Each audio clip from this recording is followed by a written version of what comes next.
Why would the criminals have gotten away with anything, too, if the criminals were trying to get mad at the cops and the criminals were inside the cops? Because when Mike was beating me up and my mom was beating me up and stuff, the cops were sticking up for the damn criminals. Like, why would they stick up for Mike and why would they stick up for criminals? How did the criminals get a hold of the damn cops?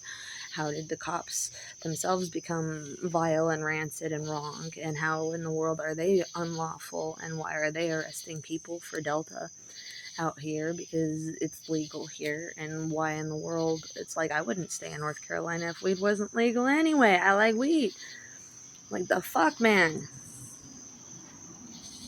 Like, seriously, I don't understand. I decided I was going to smoke cigarettes till the day I die, and they kept sitting there saying that I was supposed to stop smoking cigarettes. Why don't I stop smoking cigarettes? And I'm like, I'm going to smoke until the day I die. Like my grandma Betty, she said I was going to smoke until the day I die. Betty's like, I'm going to smoke until the day I die, and she did. And it's like, but I don't want to be like Betty on that aspect. I'm like, it's just, everybody's been hounding me to stop smoking weed. Why? Because Tom Vassar, Vassar or something from Stockton, he was sitting there telling me that he used to smoke weed. I mean, well, he smoked pot, but he used to smoke cigarettes and then stopped smoking cigarettes, as if I was linked to Tom or something. I don't know if Tom would be on my side or against me or something. I don't know, but Tom was kind of like very scary in a different way. I remember there was a moth floating around, and I was like, oh, look at the cute little moth.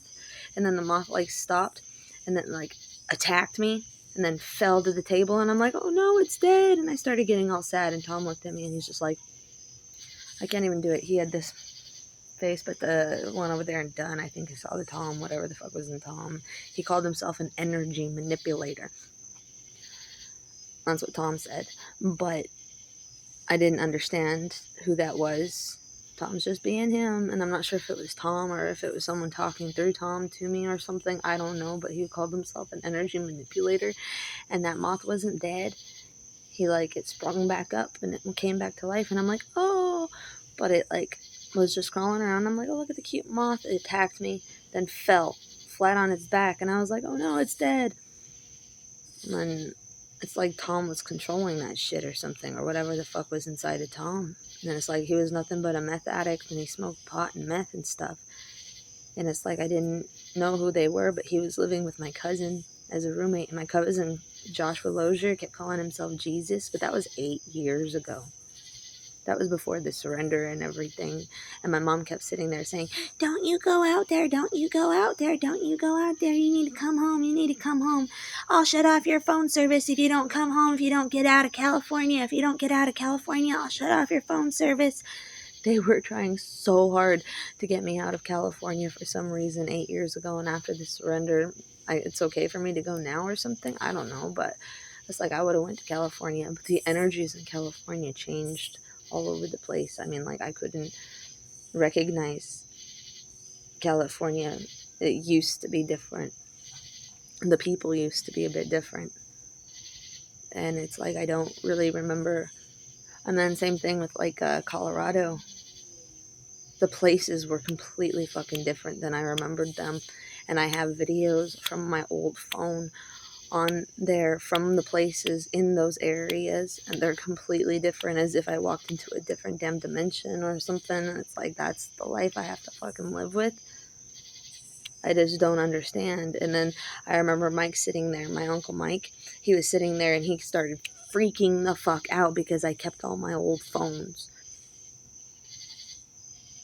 So I don't know why, but he freaked out because he's all like, oh, you have the messages still? He's all like, God damn it.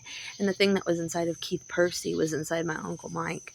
They like Fords and this, that, and the other thing. That was there with Christina Lemons too. And I was sitting there and I was like, what the fuck? And my grandma was sitting there sticking up for Christina Lemons, even though she doesn't even know her. But she's all like, oh, my family's like, oh, I support you. But there's like, they stuck up for his girlfriends, not me. And it's like, and my grandma stuck up for Corey and Amy and them. And whatever the fuck was inside of Amy, it's all like I saw inside of some, like the black girl person was inside of Amy, believe it or not. And it's like, and I found out that the Nissan that I have, they were saying that it's just a passenger car. I was just a passenger car. I was just a passenger car. I wasn't the driver of the vehicle. I was the passenger car. It was a passenger car. Maybe that's why they impounded it. I don't fucking know. But they said it was a passenger car. And they said that, I don't know, Corey used to sit there and Corey used to tell me, you're the only person I trust to drive my vehicle.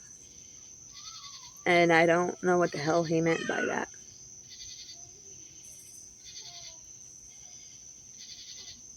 Whose vehicle? What vehicle? What are they talking about? Corey used to sit there and say, I wanted to keep your child heart. And he said he wanted to have a little girl with me because he wanted to keep my child heart just in case he ever lost me. He'd always have me. And I sat there and I was like, excuse me? Lost me?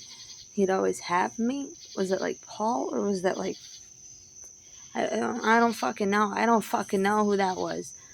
But it bugged the shit out of me. And Corey he loved my child heart and kept my child heart because just in case he ever lost me, he'd have me.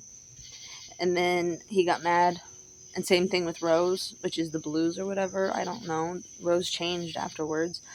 But Rose used to get mad at Coraline for having brown eyes. This is the first baby in the family born ever with brown eyes. And I'm always like, all my girls have brown eyes.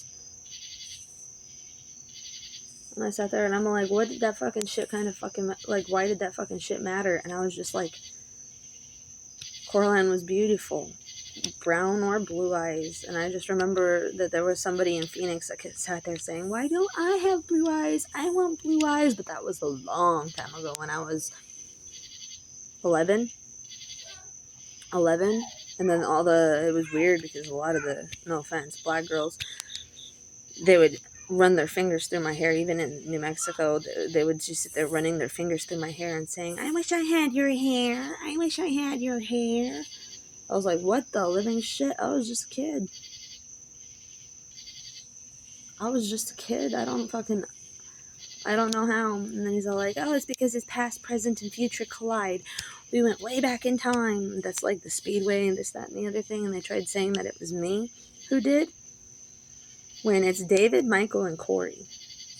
That's what DMC stands for. And that's on the DeLorean in Back to the Future and stuff. And they talk about 7-Eleven and Back to the Future all the time. And 7-Eleven treated me like shit. And they wouldn't even give me a fucking medium-sized Slurpee on my birthday.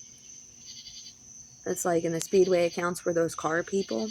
And I had to listen to that car music and the bass boosted car music and stuff. And I'm sitting there and I'm like, those car people apparently were doing something. And I started smoking when I went to LA. When we lived in Raleigh, I started smoking when I went to the car show. And it turns out that Corey apparently was with them or something. Corey used to call me the DJ and he wouldn't touch the music or anything on the phone and stuff like that. And he'd make me choose everything in our shared accounts. And then he said that I'm worth it 50-50 and he gave me the shit and he took all the other stuff, even though he had me pick out the stuff and stuff like that. But it's not like it was bad. I had Time and Glass, which was a Ukrainian thing, but then they started posting the new uploads when I was in Southern California, and it turns out it was about his secretary, which was his girlfriend, either Brittany or Hannah. It's like that Time and Glass, and all of my accounts went to him and stuff, and it's like, why the fuck did they do that? And it hurt having to watch all the things that I once loved be Hannah and Corey, not me. So I'm just saying I hate every last one of them, and whoever's just trying to pretend that it never happened, just pretend it never happened, just give up, because I ain't winning. If they ain't playing, I have to just give up. They kept telling me to give up. Why don't you just give up? That's what they were telling me in 2022 to 2023. Why don't you just give up? Why don't you just give up? Why don't you just give up? And they kept telling me that, and apparently from 2022 to 2023, that was when he was with Hannah. Because I saw Hannah live out the whole entire thing and start purchasing some things that I had to purchase back then. That was when I got help from the mental health, this, that, and the other thing with Cora from his other girlfriend. They kept telling me, why don't you just give up? Why don't you just give up? The psychiatrist, why don't you just give up? Why don't you just give up? I didn't know what they were talking about. Why don't you just give up? Because of the marriage? If I was fighting for my marriage? And he was saying, why don't you just give up? Why don't you just give up? And then I was like, well, when I was pregnant, I was looking for a divorce. And he's all, why don't you just give up? Even when I was pregnant, I was trying to get lawyers, trying to get everything. I was trying to get everything. And then I even got jobs, and I tried getting lawyers, and I tried getting money, and they kept upping me ante or something. And it's like, they literally upped the ante inside the lawyers. It went from $3,000. And I was like, finally, I can afford a lawyer. And then all of a sudden it was $5,000, and the lawyer wouldn't take my case, and he referred me over to some girl, and some girl, this, that, and the other thing. And Paul was sitting there saying, I got myself a girl lawyer, this, that, and the other thing. And it was apparently going alongside Paul's stuff. And it's like, why don't you just give up? And I'm like, maybe that person saying, why don't you just give up, was my actual dad. I don't fucking know. Or the one inside of Keith. I don't fucking know.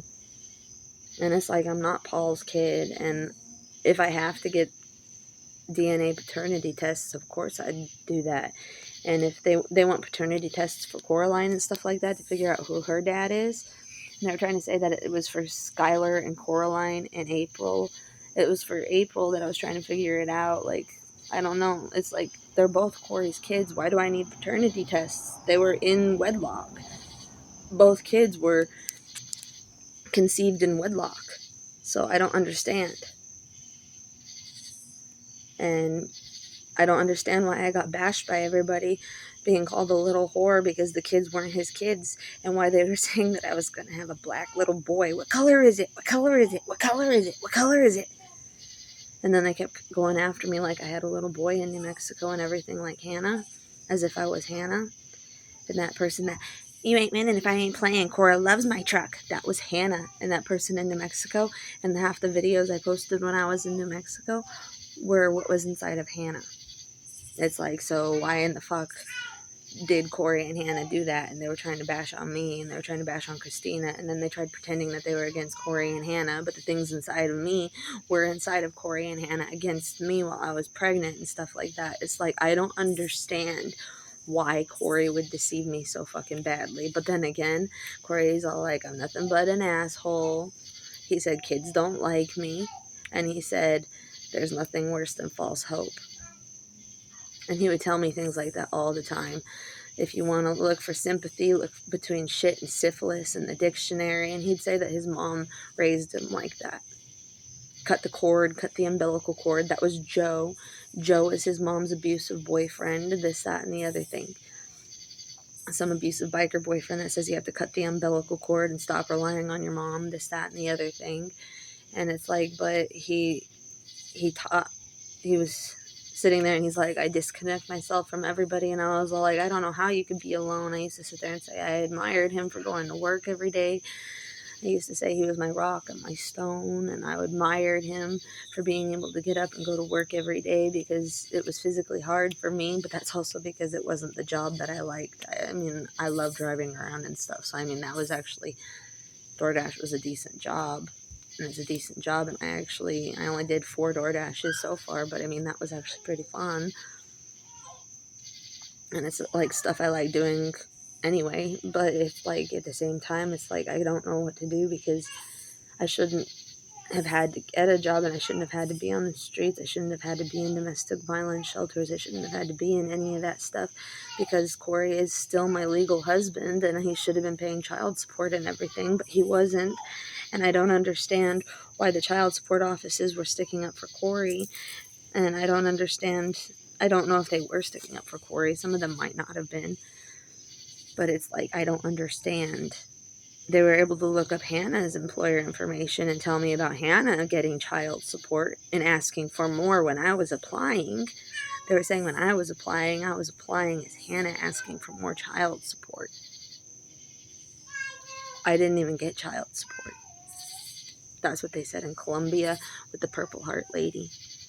She loved purple, and she wore these glasses and had blonde hair or something. Her name was Jennifer, and she worked for Homeless No More. And it said it was a Chick-fil-A charity of the cheap to get ahead people.